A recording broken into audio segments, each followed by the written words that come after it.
स्वागत है आप सभी का साइंस एंड फन पे, जहाँ पे टीचर्स आपको दिल और दिमाग दोनों से पढ़ाते हैं। तो आज हम लोग इस सेशन यानी 2024-25 का पहला एक 10th की आप कह सकते हो मेरी तरफ से वीडियो आ रही है।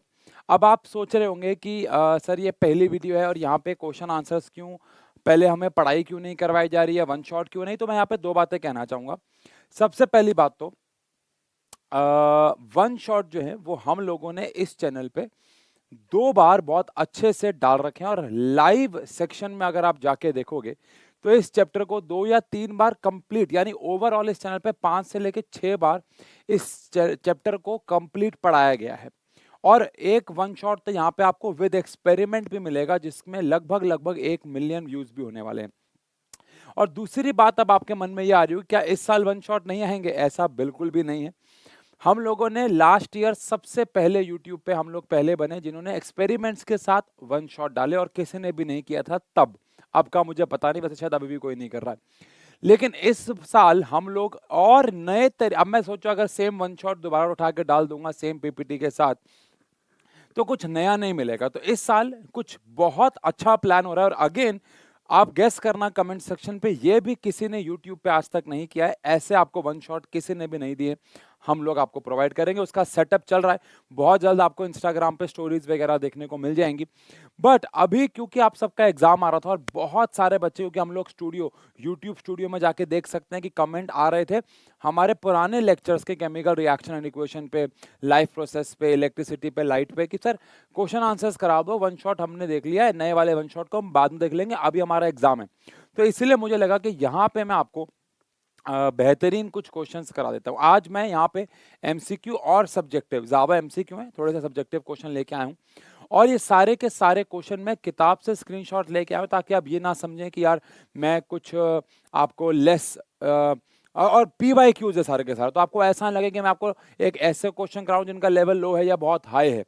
कई बच्चों को लगता है कि लेवल बहुत लो है, कई बच्चों को लगता है लेवल बहुत हाई है। तो मैं यहाँ पे जो भी सवाल आपको करवा रहा हूँ वो सारे के सारे सवाल ज्यादातर पी वाई क्यूज हैं, और किताब में से करवा रहा हूँ। मैं आपको किताब भी अगर बताऊं तो मैं यहाँ पे किताब शिवदास, मैंने आपको बताया था लास्ट वीडियो में, हर साल कुछ नई किताबें खरीदते हैं ताकि बच्चों को कुछ नया कंटेंट दे सकें। तो इस बार मैंने ये शिवदास की बुक खरीदी है। आपको अगर ये वाले क्वेश्चन अच्छे लगते हैं तो आप नीचे जाके डिस्क्रिप्शन में मैं इसका लिंक भी डाल दूंगा, इनकेस अगर आपको परचेस करनी हो तो, क्योंकि यहाँ पे मैं पूरे साल आपको इसी किताब से पढ़ाने वाला हूँ। लास्ट ईयर दूसरी किताबों से पढ़ाया था, ऑब्वियस सी बात है वो सारी किताबें यहाँ पे पढ़ा पढ़ा के खत्म कर दी। इस साल हम लोग आपको यहाँ शिवदास की किताबों से पढ़ाने वाले हैं। चलो इसके बारे में बात करूंगा, बट अभी के लिए आई होप अगर आपने केमिकल रिएक्शन इक्वेशन चैप्टर अभी तक नहीं पढ़ा है तो मैं रिक्वेस्ट करूंगा कि आप उसका वन शॉट देख ले। मैं केमिकल रिएक्शन इक्वेशन का जो एक्सपेरिमेंट वाला वन शॉट है, एक्सपेरिमेंट वाला, उसका लिंक भी डिस्क्रिप्शन में डलवा दूंगा, वहां से भी जाके देख सकते हो। चलो, जब जिंक रिएक्ट होता है NaOH के साथ, तो एक तो वो सोडियम जिंकेट बनाता है और साथ में हाइड्रोजन गैस। अब आपके मन में हो सकता है दो सवाल है कि सर ये रिएक्शन तो हम नहीं जानते। तो रिएक्शन जानने की जरूरत नहीं होती है आपको। यहाँ पे क्वेश्चन में बोला गया था कि बैलेंस रिएक्शन को मार्क करो। मैं क्वेश्चन आने का वेट कर रहा हूँ, लेकिन बैलेंस रिएक्शन को आपको यहाँ पे मार्क करना था, है ना। थोड़ी सी हैवी फाइल है तो एक दो वो लगाएगी, लेकिन आपको यहाँ पे बैलेंस रिएक्शन को मार्क करना था। 4 ऑप्शन में से जो भी आपको बैलेंस्ड मिलेगा। तो अगर हम यहाँ पे देखें तो ये तो पक्का है कि भैया सोडियम जिंकेट का फॉर्मूला हमारे पास Na2ZnO2 होता है, और मैंने आप बताया आपको हाइड्रोजन गैस बनती है। तो उस हिसाब से जो बैलेंस रिएक्शन है वो सिर्फ बी है। अब वैसे तो हम सब जानते हैं 8th क्लास से कि मेटल जब एसिड या बेस के साथ रिएक्ट तो हाइड्रोजन गैस बनाते हैं, तो ऑटोमेटिकली ये दोनों आंसर तो थे ही नहीं। अब आप सोच रहे हो इन दोनों में से तो सोडियम जिंकेट का सही फॉर्मूला ये होता है। और अगर आपको सोडियम जिंकेट का फॉर्मूला नहीं भी पता तो भी यहाँ पे देखो 2 लगा हुआ है। अब अगर ये 2Na है पर यहाँ पे तो Na1 है, तो ऑटोमेटिकली ये गलत हो जाता है। तो कहने का मतलब ये है कि जरूरी नहीं है कभी कभार एमसीक्यू में आपको सही आंसर आता हो, आप गलत भी चेक करके उन्हें सही तक पहुंच सकते हो। ठीक है ना। जैसे अगला सवाल देखो, कह रहे select from the following a decomposition reaction in which source of energy of decomposition is light. यानी पहली बात तो ऑप्शन में सारे के सारे डीकंपोजिशन रिएक्शन है। डिकम्पोजिशन रिएक्शन कौन सी? जिनका एक रिएक्टेंट होता है और एक से ज्यादा प्रोडक्ट होते हैं, वो टूटते हैं। अब डिकम्पोजिशन रिएक्शन में हम अलग अलग फॉर्म में एनर्जी देते हैं। जैसे आई होप आपको पता हो, यहाँ पे हम एनर्जी को हीट की फॉर्म में देते हैं, यहाँ पे हम एनर्जी को इलेक्ट्रिसिटी की फॉर्म में देते हैं, यहाँ पे हम एनर्जी लाइट की फॉर्म में देते हैं और यहाँ पे भी हीट की फॉर्म में। तो हमें कौन सा वाला चुनना था भाई? लाइट वाला। तो सी आंसर इसका करेक्ट हो जाता है। समझ गए भाई? डन है जी। चलो आगे बढ़ते हैं। अगला क्या है देखो, MnO2 plus 4HCl gives MnCl2 plus H2O plus Cl2। आपको पता है ना ये रिएक्शन रेडॉक्स है। क्यों?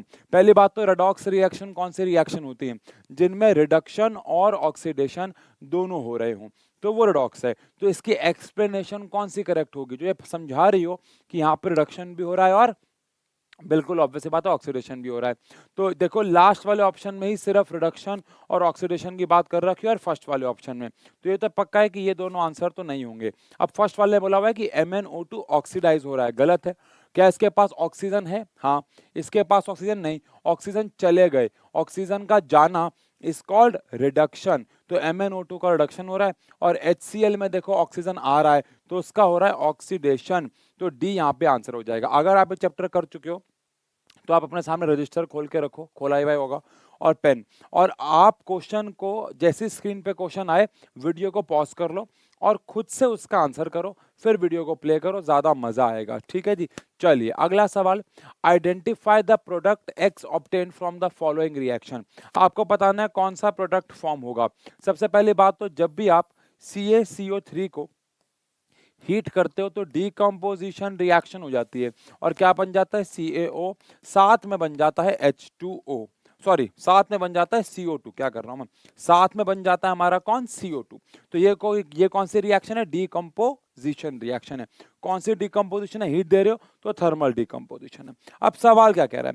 सवाल कह रहा है कि अगर आप कैल्शियम कार्बोनेट को हीट करते हो तो आपको क्या क्या मिलता है? CO2 तो मिलता है, X नाम की एक चीज मिलती है जो कौन सी है? कैल्शियम ऑक्साइड है। अब कैल्शियम ऑक्साइड को प्यार से हम लोग क्या कहते हैं? क्विक लाइम कहते हैं। क्या कहते हैं भाई? क्विक लाइम कहते हैं। तो ए इसका आंसर हो जाएगा। समझ गए? बहुत सिंपल सा सवाल, बस ये पता होना चाहिए था कि बनता क्या है। चलो अगले सवाल पे आते हैं। अच्छा, अब ये सवाल एग्जाम में बहुत आते हैं और अक्सर इस सवाल में बच्चा क्या करता है? ऑप्शंस लगा लगा के देखता है। आपको एक रिएक्शन दे रखी है जो कि बैलेंस्ड है, लेकिन वहां पे आपको ABCD ऐसे लिखा हुआ है। तो मैं हमेशा से कहता हूं कि ऐसे क्वेश्चन को करने के लिए आप ABC की वैल्यू लगा के मत देखो, हमेशा उस रिएक्शन को बैलेंस करो जैसे ईमानदारी से करते हैं और अपने आप ABCD की वैल्यू आ जाएगी। जैसे हमारे पास रिएक्शन कौन सी है भाई? Al2O3 के अंदर हमने डाला HCl और डालने के बाद हमें क्या मिल गया भाई? AlCl3 मिल गया और साथ में मिल गया H2O। अब इस रिएक्शन को आप अपना ईमानदारी से बैलेंस करो। यहाँ पे 2 एल्यूमिनियम है तो यहाँ पे भी 2 आ जाएंगे। यहाँ पे Cl कितने हो गए? 6 हो गए भाई, तो यहाँ पे भी 6 आ जाएगा। और यहाँ पे H कितने हैं भाई? 2 हैं, तो यहाँ पे 3 आ जाएगा। अब अगर आप देखो तो ये रिएक्शन बैलेंस हो गई। एल्यूमिनियम 2 है, 2 है, ऑक्सीजन 3 है, 3 है, हाइड्रोजन 6 है, 6 है, Cl भी 6 है। अब आप देखो क्या क्या वेरिएबल्स आए। यहाँ 1 आया, यहाँ 6 आया, यहाँ 2 आया, यहाँ 3 आया। अब ये वेरिएबल किससे मैच हो रहे हैं? तो आंसर है भैया ए से मैच हो रहा है। बहुत सारे बच्चे क्या करते हैं इस रिएक्शन में? वो वैल्यूज को लगा लगा के देखते हैं कि कौन सी वैल्यू सही है। वो सही तरीका नहीं है बच्चों, उसमें हमेशा गलती भी होती है और गलती ना भी हो टाइम बहुत लगता है। ऐसे क्वेश्चन में हमेशा ईमानदारी से बैलेंसिंग करो और उसके बाद कंपेयर कर लो, दैट्स इट। ठीक है, चलो अब अगला सवाल, the product obtained when lead nitrate is heated. अगर मैं लेड नाइट्रेट को यानी PbNO3 ट्वाइस को हीट करता हूं तो मुझे क्या क्या मिलता है? एक तो मुझे मिलता है लेड ऑक्साइड, एक तो मुझे मिलता है लेड ऑक्साइड। अब अगर ऐसा है तो ऑटोमेटिकली ये वाला ऑप्शन हमारे लिए गलत हो जाएगा। एक मिल, क्योंकि ये तो लेड नाइट्रेट ही है और नाइट्रेट में भी फॉर्मूले में NO2 आ गया तो नाइट्रेट। एक हमें मिलता, अच्छा अब देखो यहाँ पे भी लेड ऑक्साइड है, यहाँ पे भी लेड ऑक्साइड है और यहाँ पे भी लेड ऑक्साइड है। अब हम ये भी जानते हैं कि हमें साथ में NO2 गैस मिलती है और साथ में O2 गैस मिलती है, अगर आपको पता हो तो। नहीं तो कोई बात नहीं, मैं यहाँ पे लिख रहा हूँ। लेड नाइट्रेट हीट होकर बनाता है लेड ऑक्साइड, साथ में बनता है NO2 और साथ में बनता है O2। समझ गए? अब ये वाली जो रिएक्शन है इसमें ऑब्वियस सी बात है इस रिएक्शन को मैं बैलेंस करना होगा, तो क्या मैं यहाँ पे 2 लगा दूं? अब अगर मैं यहाँ 2 लगा दूंगा तो मैं रिएक्शन को बैलेंस बोला नहीं है, लेकिन आपको समझाने के लिए कर रहा हूँ। यहाँ पे 2 नाइट्रोजन हो गए, यहाँ पे भी 2 है, यहाँ पे 6 ऑक्सीजन हो गए, यहाँ पे भी है, और 7 हो गए, और यहाँ पे हमारे पास लेड। तो यहाँ पे अगर मैं 2 लगा दूंगा तो यहाँ पे हमारे पास क्या आ जाएगा? 2 आ जाएगा। अब इस केस में हमारे पास, तो यहाँ पे हमें 4 लगाना पड़ जाएगा, है ना? अच्छी बैलेंसिंग है भैया, ये तो 4 लगाना पड़ जाएगा। अब हमारे पास ऑक्सीजन कितने हो गए? देखो 3 दूनी 6 और 2 12, यहाँ पे कितने हो गए? 8 9 10 11 12, रिएक्शन बैलेंस हो जाती है। चलो, अब बैलेंसिंग नहीं करनी थी, बट क्या हमें लेड ऑक्साइड NO2 और O2 यहाँ पे मिल रहा है? तो ये कौन कौन से ऑप्शन में है भाई? लेड ऑक्साइड है, NO2 है और O2 है। तो इसका मतलब हमारा जो आंसर हो जाता है वो डी हो जाता है। सही है, ओके। ये N2O है, ये NO2 है, हमें N2O नहीं मिलता है, NO2 मिलता है। चलो ठीक है, अगला क्वेश्चन आ रहा है। क्वेश्चन क्या कह रहा है भाई? Calcium oxide reacts vigorously with water and produce slaked lime. ठीक है, बिल्कुल सही है, और हीट भी निकलती है बहुत सारी। आपको याद होगा इस रिएक्शन में लार्ज अमाउंट में हीट भी रिलीज होती है, अगर आपने वन शॉट देखा है तो। This reaction can be classified as, कैसे कॉम्बिनेशन रिएक्शन बोल सकते हैं? बिल्कुल बोल सकते हैं। क्यों? क्योंकि इसमें 2 या 2 से ज्यादा रिएक्टेंट जुड़ के एक सिंगल प्रोडक्ट बना रहे हैं। क्या ये एक्सोथर्मिक भी है? बिल्कुल है, बिकॉज इस रिएक्शन में बहुत ज्यादा हीट निकलती है। तो ये दोनों गलत हैं, तो ए और बी दोनों हमारे पास आंसर हैं। उस हिसाब से हमारा जो आंसर हो जाता है वो डी हो जाता है। ठीक है जी, मैं आपको फिर बता दूं, ये सारे के सारे मोस्टली सवाल या तो PYQs हैं, अगर मैं आगे आपको दिखाऊं तो कुछ सवाल तो मतलब क्या, उनमें तो कुछ में लिखा भी हुआ है। अच्छा, मैंने वो हटा दिया है, यहाँ पे सारे के सारे सवाल जो है वो PYQs है, कुछ 2023 के और कुछ तो 2024 के ही हैं। इस किताब की मुझे ये वाली बात अच्छी लगी कि 2024 में जो भी क्वेश्चन किसी पर्टिकुलर चैप्टर के आए थे, उसमें हर एक चैप्टर के पीछे ही वो सवाल लगा दिए। मतलब वैसे बाकी किताबों में क्या होता है ना, एक सैंपल पेपर, जैसे 2024 का पेपर आया तो 2024 का पेपर ही वो पूरा का पूरा लगा देते हैं। बट यहाँ पे क्या अच्छी बात की है, जो भी 2024 के अलग अलग सेट्स आए थे, हर एक चैप्टर के लास्ट में एक सेक्शन बना दिया हर एक चैप्टर में।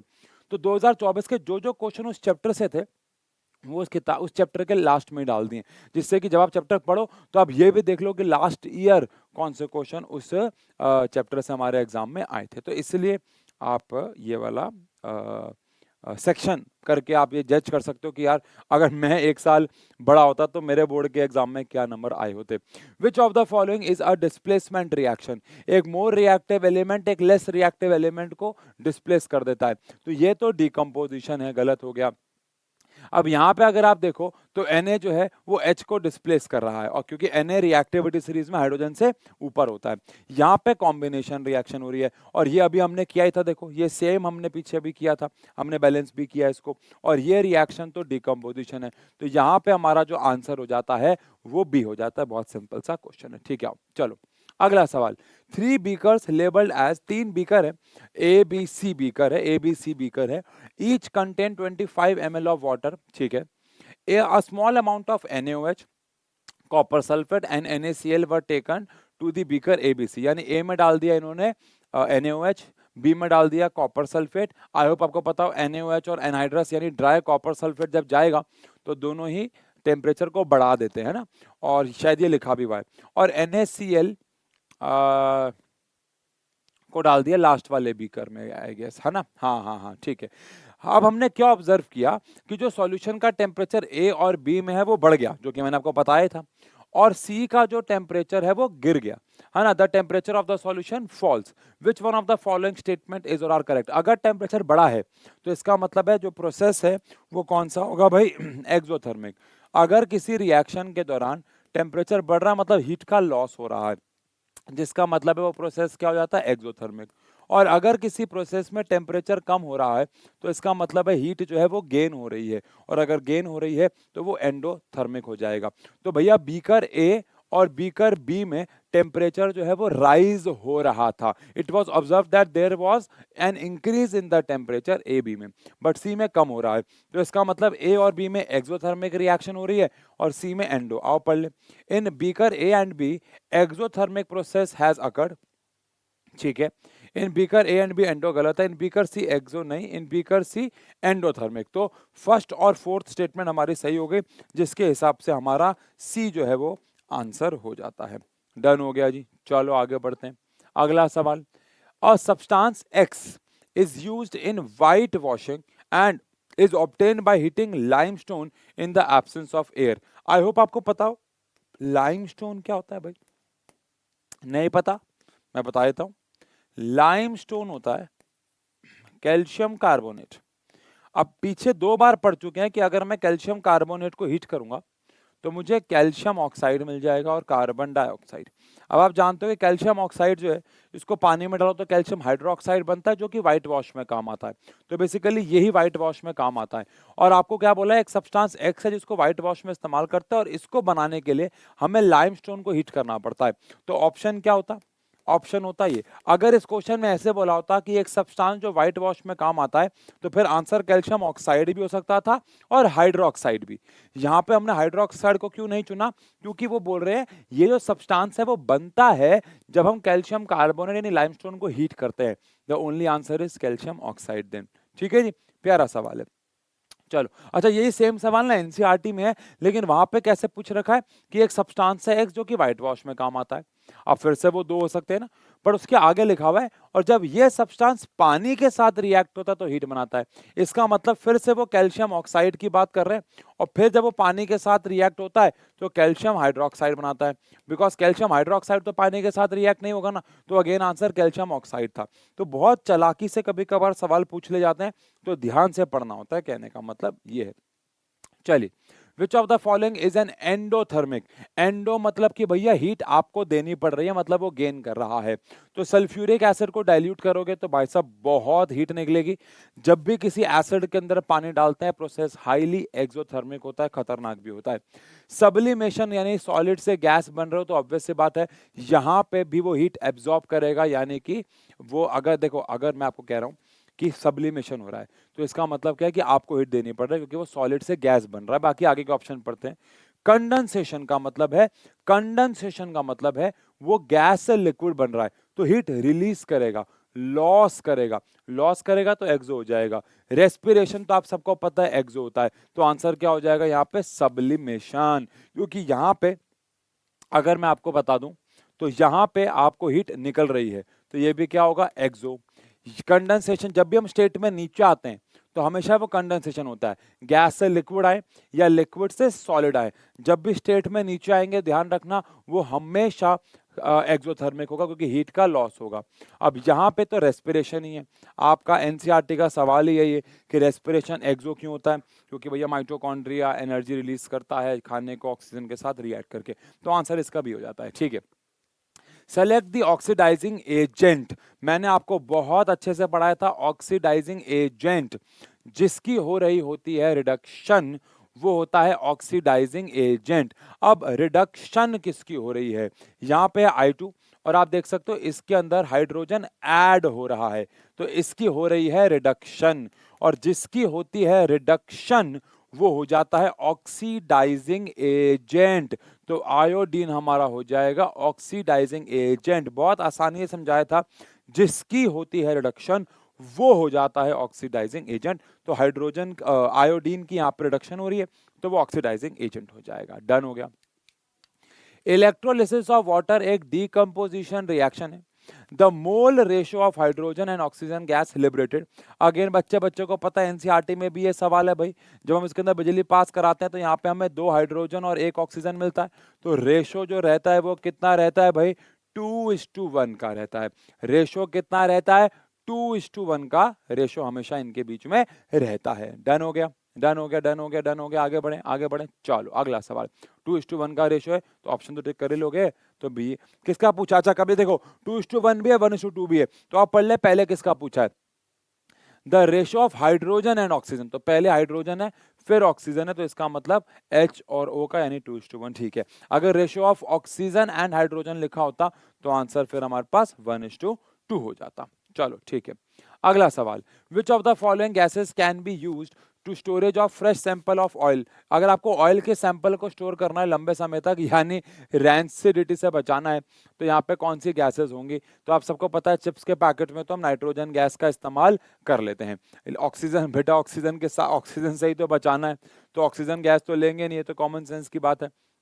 कार्बन डाइऑक्साइड भी नहीं लेते, है ना, तो भैया नाइट्रोजन तो लेते ही हैं, हम सब जानते हैं। अब हीलियम भी वैसे एक इनर्ट गैस होती है, बट हीलियम के साथ एक छोटी सी प्रॉब्लम होती है, अगर चिप्स के पैकेट बहुत ज्यादा हल्के हुए तो वो पैकेट्स हवा में उड़ने लग जाएंगे। इसीलिए भारी चीजों को अगर स्टोर करना हो तो हीलियम गैस कर लेते हैं, बट हल्के चिप्स के पैकेट में तो नाइट्रोजन ही करते हैं। मैंने इसके ऊपर अभी हाल ही में एक शॉर्ट भी बनाया था कि नाइट्रोजन भरी होती पैकेट्स में, उसकी एक बोर्ड बनाई और अपने बच्चों को तैराया भी था उस पर। अगर आपने देखी होगी तो कमेंट सेक्शन में बताना। चलो ठीक है, ऐसा करते हैं। यहाँ हमने अभी तक यहाँ पे 14 कुछ एमसीक्यूज किए, ठीक है। अब जल्दी से 1 सेकंड लो, ज्यादा देर नहीं, 1 सेकंड लो। 1 सेकंड से मेरा कहने का मतलब 1 मिनट है। 1 मिनट लो, मैं यहाँ पे 5, ऐसा करता है ना, मजा आएगा। मैं 5 क्वेश्चन आगे बढ़ाऊंगा, 5। आपको पांचों को आंसर करना है अपने रजिस्टर पे, फिर मैच करेंगे, ठीक है। चलो आओ, 5 क्वेश्चन। पहला, वीडियो पॉज करके कर लो, एजर्शन रीजन है। दूसरा, वीडियो पॉज करके कर लो। तीसरा, वीडियो पॉज, ये थोड़ा सा गड़बड़ा गया है क्या? हाँ, तीसरा। चौथा एंड पांचवा। आई होप आपने इन पांचों के आंसर जो है वो अपने रजिस्टर पे किए हों। आओ अब इन पांचों को एक बार मैच कर लेते हैं। हाँ चलो आओ मैच कर लेते हैं अब यार आंसर। तो सबसे पहले एजर्शन रीजन आ रहा है हमारे पास, photosynthesis is considered as an end. देखो अब आप सब जानते हो कि रेस्पिरेशन एक्सो होता है, लेकिन फोटोसिंथेसिस तो एंडो होता है, क्योंकि फोटोसिंथेसिस में सनलाइट इस्तेमाल होती है, तो ये बात सही है। Energy get released in the process of photosynthesis, नहीं, एनर्जी एब्जॉर्ब होती है, तो ये गलत है। तो यहाँ पे एजर्शन सही है, रीजन गलत है। उस हिसाब से आप कह सकते हो कि हमारा जो ऑप्शन नंबर है वो सी हो जाता है। जनरली आपको पता है ए ऑप्शन दोनों correct and correct explanation, second होता है दोनों correct but reason is not the explanation, C होता है एजर्शन सही है रीजन गलत है, और अगले वाले में रीजन सही है, एजर्शन सही है रीजन गलत है, और उस वाले में एजर्शन गलत है और रीजन सही है। चलो ठीक है अगला। क्विक लाइम मतलब वही calcium oxide reacts vigorously with water releasing large amount of heat, बिल्कुल सही स्टेटमेंट है ये, कोई इसमें गलती नहीं है। The above chemical reaction is an exothermic reaction, ये बात भी बिल्कुल सही है, तभी इसमें हीट जो है वो रिलीज होती है, तो यहाँ पे आंसर ए जो है वो हो जाता है। ऑल्दो उल्टा होना चाहिए था, बट ठीक है ठीक है। इसके बाद हमारे पास आता है calcium carbonate when heated gives calcium oxide and water. अब ये बात देखो क्या गलत है, कैल्शियम ऑक्साइड जो है वो तो बनता है, सही है, लेकिन क्या आपको याद है अभी हमने पढ़ा था, मैंने भी गलती से वाटर बना दिया था, बट एक्चुअली में आंसर क्या है हमारे पास? आंसर क्या है हमारे पास भाई? आंसर हमारे पास आ जाएगा यहाँ पे कैल्शियम ऑक्साइड प्लस CO2। तो calcium carbonate when heated gives calcium oxide and water, तो यहाँ पे वाटर वाली बात जो है वो गलत हो जाती है, तो ये गलत हो जाता है। इसके बाद on heating calcium carbonate decomposition reaction take place, तो ये बात बिल्कुल सही है, तो एजर्शन जो है वो इस बार गलत है और रीजन जो है वो इस बार सही है, तो कहीं ना कहीं डी ऑप्शन हमारे पास आ जाता है। इसके बाद आता है विच one of the following reaction is different from the remaining 3, कौन सी रिएक्शन बाकियों से अलग है? पहली वाली एक डबल डिस्प्लेसमेंट रिएक्शन है, दूसरी वाली एक कॉम्बिनेशन रिएक्शन है, तीसरी वाली डबल डिस्प्लेसमेंट और चौथी वाली भी डबल डिस्प्लेसमेंट है, तो बी आंसर हो जाएगा, बिकॉज बाकी सब डबल डिस्प्लेसमेंट है, लेकिन डी वाली रिएक्शन एक कॉम्बिनेशन रिएक्शन है। चलिए अगले सवाल पे, name the product formed when iron filings are heated with dilute hydrochloric acid. अगर मैं आयरन को Fe को रिएक्ट करवा देता हूं डाइल्यूट हाइड्रोक्लोरिक एसिड के साथ, तो हम सब जानते हैं कि हमें क्या क्या मिलेगा, FeCl2 प्लस में H2 मिलेगा, और इस रिएक्शन को बैलेंस करने के लिए मैं यहाँ पे 2 लगा दूंगा। तो ऑप्शन क्या है? क्या हमें आयरन थर्ड मिलेगा? आयरन थर्ड तो नहीं मिलेगा भाई, आयरन क्या मिलेगा? सेकंड मिलेगा, और साथ में कौन सी गैस मिलेगी? Hydrogen gas. तो सी आंसर यहाँ पे करेक्ट हो जाता है। यहाँ पे वाटर बन रहा है बट एक्चुअली में हाइड्रोजन गैस जो है वो फॉर्म हो जाएगी। चलो आगे बढ़ते हैं। तो एक सब्जेक्टिव क्वेश्चन यहाँ पे आ रहा है। अब ये सब्जेक्टिव क्वेश्चन बोर्ड के पेपर में अक्सर मिलेंगे आपको, जहां पे आपको एक रिएक्शन दे रखी होगी, आपको उसे बैलेंस करना होगा, या फिर एक इक्वेशन बनानी होगी पहले और उसके बाद आपको उसे बैलेंस करना होगा, जैसे कि ये है देखो। सबसे पहले translate the following statement into chemical equation और उसके बाद आपको उसे बैलेंस करना है। तो सॉल्यूशन ऑफ बेरियम क्लोराइड, तो सॉल्यूशन ऑफ कौन भाई हमारे पास, barium chloride which is BaCl2 and aluminium sulfate which is Al2 SO4 thrice हो जाता है। इनकी डबल डिस्प्लेसमेंट रिएक्शन हो जाएगी to give insoluble barium sulphate, barium sulphate मिल जाएगा आपको, एंड ऑब्वियस सी बात है एल्यूमिनियम क्लोराइड मिल जाएगा। तो ये रिएक्शन तो लिख दी, अब इसे बैलेंस भी कर लो। जब तक मैं दूसरी रिएक्शन लिखता हूं आप इसे बैलेंस कर लो। एल्यूमिनियम मेटल जो है वो रिएक्ट हो रहा है स्टीम के साथ, स्टीम बोले तो H2O के साथ, पानी है बस गैस की फॉर्म में है। क्या बन रहा है, एल्यूमिनियम ऑक्साइड यानी कि Al2O3 और साथ में हाइड्रोजन गैस बन रही है। तो ये भी हमने रिएक्शन लिख दी। अब वीडियो को पॉज करो, इन दोनों को बैलेंस करो, फिर हम इनको मैच करते हैं, ठीक है। चलो अब यहाँ पे हमारे पास क्लोरीन कितने हैं भाई, 2 हैं, और यहाँ पे कितने हैं, 3 हैं। तो यहाँ पे हमें 2 से मल्टीप्लाई करना होगा और यहाँ पे हमें 3 से मल्टीप्लाई करना होगा। और अगर बेरियम भी यहाँ पे 3 होगा तो यहाँ पे 3 से कर दूंगा। अब ये रिएक्शन बैलेंस हो गई है। अब यहाँ पे एल्यूमिनियम कितने हैं, 1 है। यहाँ पे एल्यूमिनियम कितने हैं हमारे पास भाई, 2 हैं। अब अगर मैं यहाँ पे 3 लगा देता हूँ, अगर मैं यहाँ पे 3 लगा दूं, मान लो यहाँ पे मैं 3 लगा दूं, यहाँ 2 लगा दूं, एल्यूमिनियम बराबर हो गए, ऑक्सीजन बराबर हो गए, लेकिन हाइड्रोजन कितने हो गए यहाँ 6, तो यहाँ पे भी 3 लगा दो। अब ये रिएक्शन भी बैलेंस हो गई, डन हो गया। अब ये देखो बोर्ड के पेपर का सवाल है, 2 नंबर का सवाल आया हुआ है, तो मेरे हिसाब से आधा नंबर ट्रांसलेट करने का, फिर आधा नंबर बैलेंस करने का, फिर आधा नंबर ट्रांसलेट करने का, आधा नंबर बैलेंस करने का, 2 नंबर मिल जाएंगे। प्यारा सवाल है। चलो आओ एक और सवाल आ गया। Write the essential condition for the following reaction to take place and name its type. तो आपको एसेंशियल कंडीशन बतानी है। तो आप सबको पता है कि ये रिएक्शन जो है किस कंडीशन में होती है, जिसके बिना ये पॉसिबल नहीं है। तो वो एसेंशियल कंडीशन हमारे पास है भाई लाइट, या कह लो सनलाइट, है ना भाई। जो AgCl है वो फोटो डिकम्पोजिशन शो करता है, यानी सनलाइट के प्रेजेंस में टूटता है, उसके बगैर नहीं। और ये रिएक्शन कौन सी है, अब नेम इट्स टाइप में आप सोच रहे हो कि मैं डिकम्पोजिशन लिखूं, हाँ भैया ऑब्वियस सी बात है, बट अगर आप फोटो डिकम्पोजिशन लिख दोगे तो और बेहतर है। तो रिएक्शन का जो टाइप है, चाहे ब्रैकेट में लिख देना कि भैया है तो ये डिकम्पोजिशन, बट आप ब्रैकेट में जरूर लिख के आना, क्योंकि हम लाइट से तोड़ रहे हैं इसको, तो इसका पूरा नाम फोटो डिकम्पोजिशन अपना आ जाएगा। सही है। इसके बाद बी पार्ट में कह रहे हैं कंप्लीट द फॉलोइंग रिएक्शन और फिर बैलेंस भी करो। तो ये रिएक्शन हम पहले भी पढ़ चुके हैं काफी बार। FeSO4 हीट हो रहा है, क्या बना रहा है भाई, Fe2O3 बना रहा है, और साथ में ये 2 गैस बनाता है, कौन सी, SO2 बनाता है और SO3 बनाता है। अब इसको यहाँ पे 2 लगा के मल्टीप्लाई करते हैं, रिएक्शन बैलेंस हो जाती है। 12 है हमारे पास, 3 3 6 7 8 हैं, तो सॉरी 8, हाँ तो बैलेंस हो गया ना रिएक्शन, सल्फर 2 है 2 है 8 है 8 है, सब बराबर हो गया। तो कहने का मतलब ये है कि हमने रिएक्शन को कंप्लीट भी कर दिया और उसे बैलेंस भी कर दिया। ये सवाल तो आपने पहले भी किए होंगे मुझे लग रहा है, और ये लास्ट ईयर एग्जाम में भी आए थे। चलो आओ अगला सवाल है, right 1 chemical equation each of the following, जो इन सब में हो रही हो। तो आपको एक केमिकल इक्वेशन समझानी है जिसमें कलर चेंज हो रहा हो, जिसमें हमारे साथ क्या हो रहा हो भाई, कलर चेंज के साथ साथ टेम्परेचर चेंज हो रहा हो और प्रेसिपिटेट बन रहा हो, ठीक है।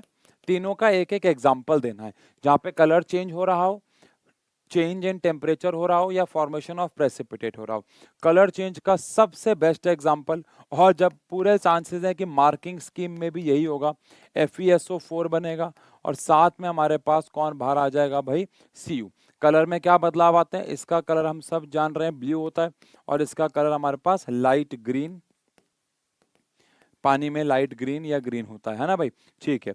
इसके बाद चेंज इन टेम्परेचर, अभी एग्जांपल दिया था, चूने को अगर आप पानी में डाल देते हो, कैल्शियम ऑक्साइड को अगर आप पानी में डालते हो तो कैल्शियम हाइड्रोक्साइड बनता है, और लार्ज अमाउंट में हीट निकलती है, तो टेम्परेचर जो यहाँ पे बढ़ जाता है।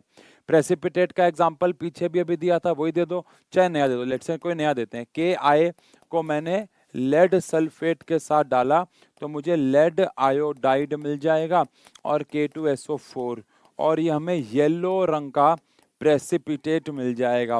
प्रेसिपिटेट आई होप आपको पता हो, अगर आपने वन शॉट देखे हैं तो, जिसमें कोई सॉलिड सब्सटेंस बनता है और रिएक्शन के बाद नीचे जाके बैठ जाता है। चलो भाई, अगला सवाल है, ईमानदारी से सवाल को बना दो। ये अभी हमने पीछे किया ही है वैसे, ठीक है। तो ये सेम सवाल है। देखो बड़े एग्जाम में देखो कितनी बार आया, ये सारे PYQ सवाल हैं। बेरियम क्लोराइड रिएक्ट हो रहा है एल्यूमिनियम सल्फर के साथ, तो अभी किया था इस क्वेश्चन को हमने पीछे, और आई गेस आपने भी इसे कर लिया होगा, ठीक है। तो बेटा ये एक छोटा सा एक लेक्चर जहाँ पे हमने कुछ क्वेश्चंस आपको केमिकल रिएक्शन इक्वेशन के कराए। हम लोग बहुत जल्द, हम यकीन मानिएगा, अच्छा एक ऐसा करते हैं, हम लोग काम तो कर ही रहे हैं वन शॉट के ऊपर, लेकिन अगर आप मुझे कमेंट सेक्शन पे लिख के दोगे कि sir waiting for the one shot, और ज़्यादा से ज़्यादा comment waiting for the one shot, waiting for the one shot, waiting for the one shot वाले आएंगे, तो हम बहुत जल्द वन शॉट लेके आएंगे, ताकि हम देखेंगे बच्चे कितना वेट कर रहे हैं। बिल्कुल नए सेटअप, नई तरीके से यूट्यूब पे किसी ने भी नहीं किया अभी तक। ऑल्दो बहुत सारे बार इस चैप्टर के वन शॉट यहाँ पर डाल चुके हैं, लेकिन हर साल कुछ नया।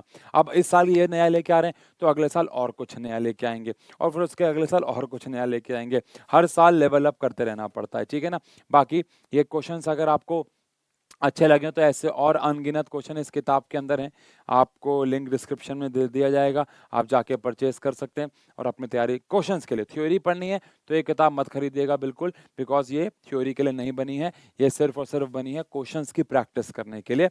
बहुत सारी अच्छी चीज़ें हैं, जाके आप देखना। मिलते हैं अगले लेक्चर में। वन शॉट चाहिए ये लिख देना जल्दी जल्दी, और प्यारे प्यारे वन शॉट आना शुरू हो जाएंगे। Thank you.